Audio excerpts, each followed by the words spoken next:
Bruce Toussaint. Europe 1 matin. L'actualité internationale, Alexandre Adler, bonjour. Bonjour Bruce. Les pays de l'Union européenne ont décidé hier d'imposer un embargo pétrolier sans précédent contre l'Iran. Qu'est-ce que ça signifie ? Alors ce n'est pas une surprise, c'est la poursuite d'un processus qui est annoncé depuis des semaines, mais c'est un peu comme lorsqu'on dit il va y avoir un impact, on va toucher le sol, et puis un beau jour le sol approche.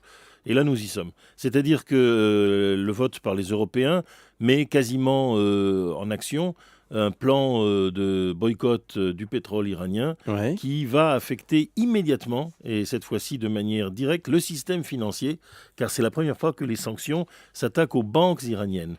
Et le résultat est immédiat, il y a eu une dévaluation sauvage de 40% de la monnaie nationale, le rial, par rapport au dollar. Et comme les Iraniens ont besoin de dollars pour acheter énormément de choses, beaucoup de petits commerces fonctionnent avec cela.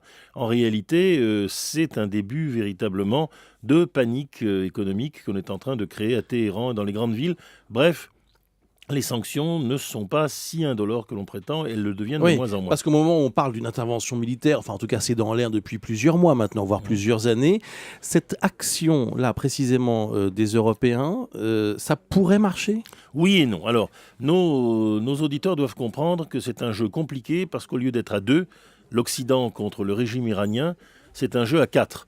Les Américains et les Européens qui le suivent, les Israéliens, qui souhaiteraient qu'on aille beaucoup plus loin pour interrompre le programme nucléaire avant que l'Iran n'ait une bombe opérationnelle, le président Ahmadinejad, qui s'est engagé dans le bras de fer, mais qui maintenant ne sait plus comment s'en sortir, et le guide de la révolution Khamenei, qui veut se débarrasser d'Ahmadinejad et le pousse à la faute, peut-être avec l'idée d'arrêter avant qu'il ne soit trop tard.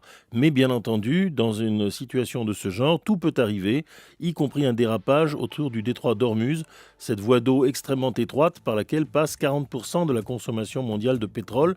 Et on voit bien qu'une attaque ou des incidents répétés sur le détroit d'Ormuz, c'est non pas la dévaluation de 60% du rial, c'est la montée de 40% du prix du pétrole pour toute l'économie mondiale. Et là, les Iraniens pensent qu'ils ont un argument. Qui veut une récession dans le monde aujourd'hui ? Merci Alexandre.